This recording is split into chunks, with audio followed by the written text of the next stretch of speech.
23일 월요일 폭풍전의 준비.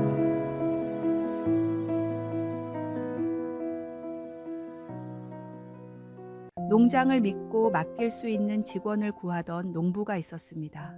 지원자 중에 한 지역 유지의 추천장을 들고 온 남자가 있었는데 거기에는 이렇게 쓰여 있었습니다. 비바람이 몰아쳐도 마음 놓고 잠을 자는 사람. 이 내용이 칭찬인지 경고인지 알 수 없었지만 인상이 좋아 글을 채용했습니다. 일주일 후 갑자기 밤에 거센 폭우가 내리기 시작했습니다. 농부는 놀라 밖으로 뛰어나가 직원을 찾았지만 보이지 않았습니다. 혹시나 싶어 숙소로 갔더니 그는 세상 모르고 잠을 자고 있었습니다. 화가 난 농부는 소리를 질러 직원을 깨우고 서둘러 외양간으로 갔습니다. 그러나 놀랍게도 수로는 안전하게 파여 있었고 구멍 난 지붕도 말끔하게 수리되어 있었습니다. 곡물을 보관하는 창고도 물 새는 곳이 하나도 없었고 밭에 있는 집단들도 단단히 묶여 있고 방수포로 덮여 있어서 걱정할 필요가 없었습니다. 그제서야 농부는 추천장에 쓰여 있는 내용이 어떤 뜻인지 깨달았습니다. 진정한 안식은 게으름에서 오는 것이 아니라 미리 준비하고 대비한 자에게 주어지는 축복입니다. 깨어있을 때 최선을 다해 준비하고 모든 일에 성실하게 임하는 사람만이 어떤 위기가 닥쳐와도 마음 놓고 쉴 수 있습니다. 오늘의 말씀. 내 빈궁이 강도같이 오며 내 곤핍이 군사같이 이르리라. 오늘의 만나. 기초를 튼튼히 다지고 말씀으로 무장하며 기도로 깨어있는 삶을 살아가십시오. 오늘 할 수 있는 일을 내일로 미루지 말고 주어진 모든 책임을 성실히 감당할 때 어떤 상황에서도 참된 평안을 누릴 수 있습니다.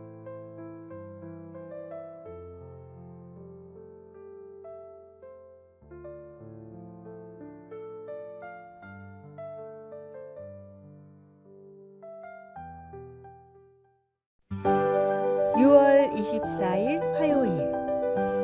인생의 터널을 지나는 법. 고속도로를 다니다 긴 터널을 만날 때는 3가지 규칙을 지켜야 합니다. 첫째, 창문을 닫아야 합니다. 둘째, 라이트를 켜야 합니다. 셋째, 추월을 하거나 갓길로 가면 안 됩니다.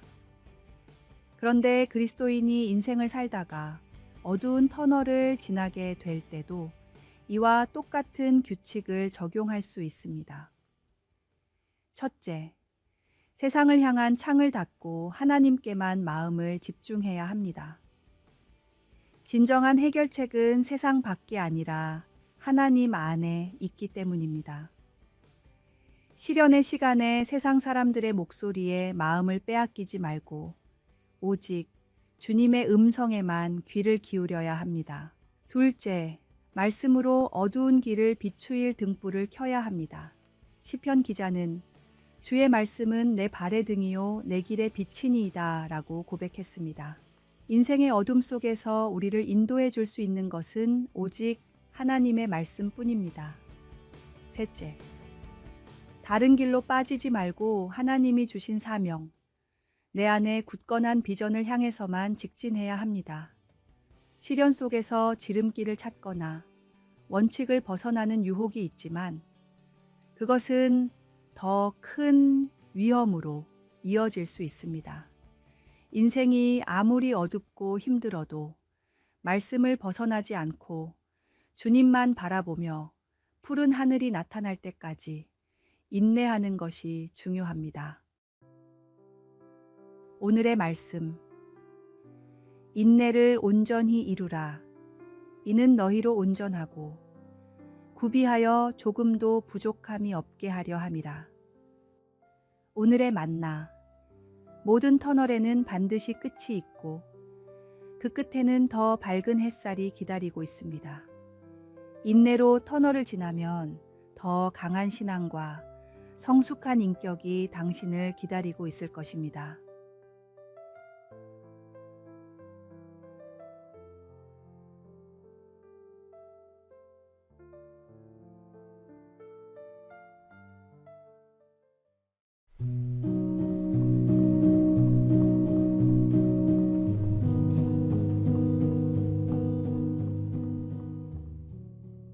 많은 교육 전문가들은 아이들이 어렸을 때 반려동물을 키우는 것이 좋다고 합니다. 물론 동물과 교감하면서 얻는 정서적인 안정감도 있지만 가장 큰 이유는 죽음과 이별에 대한 생각을 해볼 수 있는 기회가 생기기 때문입니다. 한 저명한 작가는 아이와 잠시 헤어질 때 손을 흔들고 이별의 인사말을 전하는 것은 이별에 대한 능력을 키우는 데 도움이 됩니다.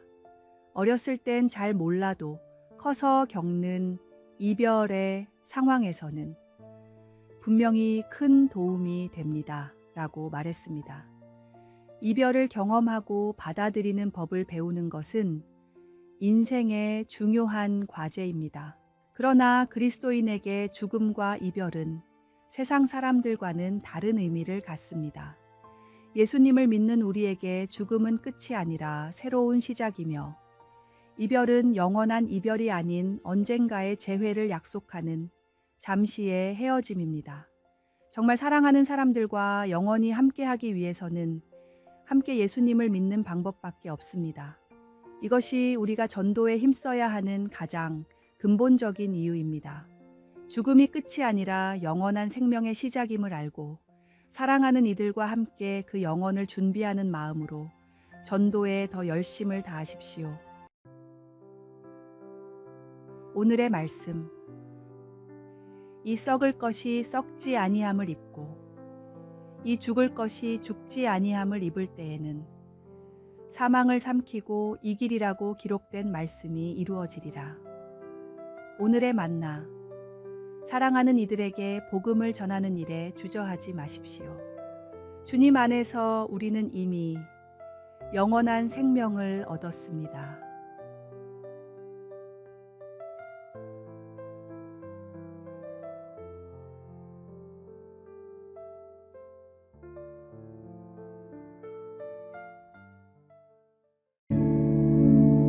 (6월 26일) 목요일. 작은 관심에 큰 영향. 잦은 강도와 범죄로 무기징역을 선고받은 범죄자가 있었습니다. 같이 범죄를 저지르던 사람이 범행 도중에 살인을 했는데 옆에서 방조했다는 이유로 무기징역까지 받는 것은 너무하다고 생각한 그는 3년에 걸쳐 탈옥을 준비했습니다.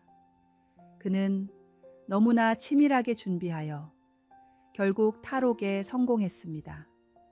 온 경찰력을 동원하고 나중에는 군대까지 동원했지만 그를 체포하는 데 2년이 넘게 걸렸습니다.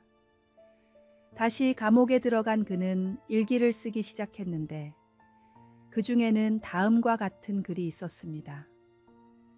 나를 잡기 위해 경찰에, 심지어 군대까지 동원됐는데 나 같은 사람을 만들지 않는 더 좋은 방법이 있다.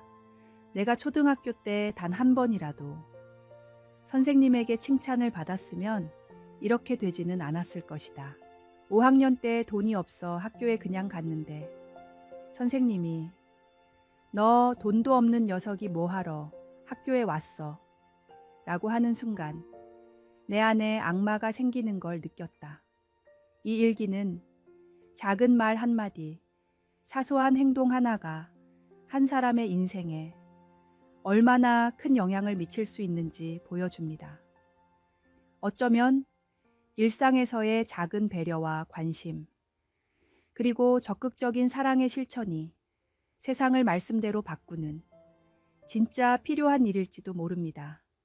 한 사람 한 사람에게 진심 어린 관심과 사랑을 베푸는 것은 단순한 선행을 넘어 그리스도의 사랑을 실천하는 일입니다.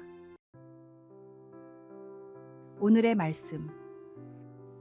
형제를 사랑하여 서로 우애하고 존경하기를. 서로 먼저 하며. 오늘의 만나. 하나님의 사랑으로 세상을 변화시키는 일은 거창한 계획이 아닌 일상의 작은 실천에서 시작됩니다.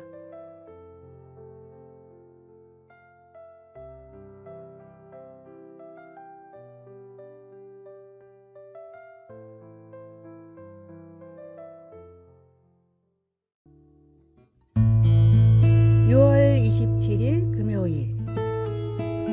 분노를 다스리는 지혜.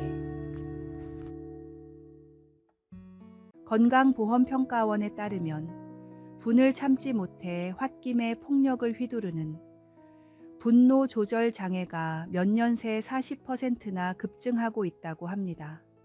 현대 사회의 스트레스와 불안정한 환경이 많은 이들의 정서적 건강을 위협하고 있는 것입니다.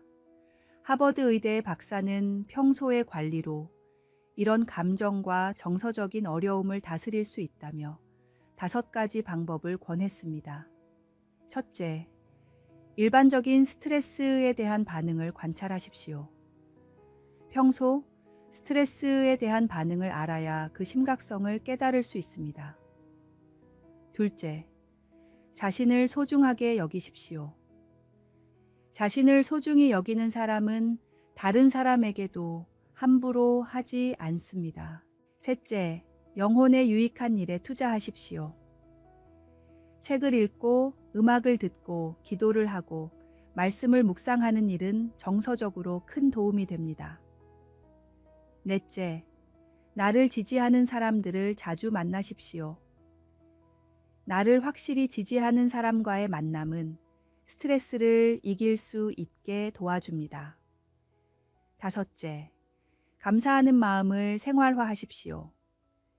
감사의 조건을 자주 찾을수록 내가 행복한 사람이라는 것을 느낄 수 있습니다.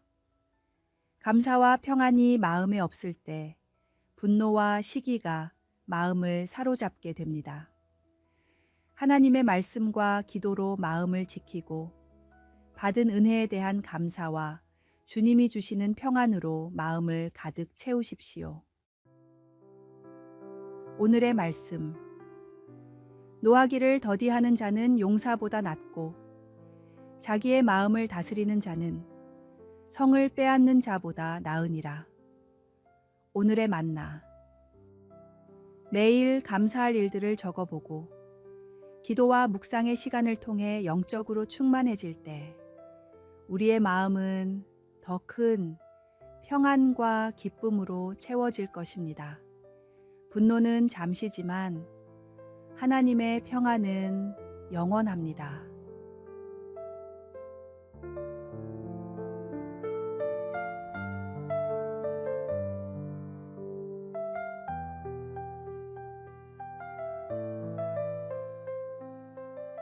아래의 빨간색 글자 구독을 누르시어 더 많은 전도의 열매를 맺으시기를 기도합니다.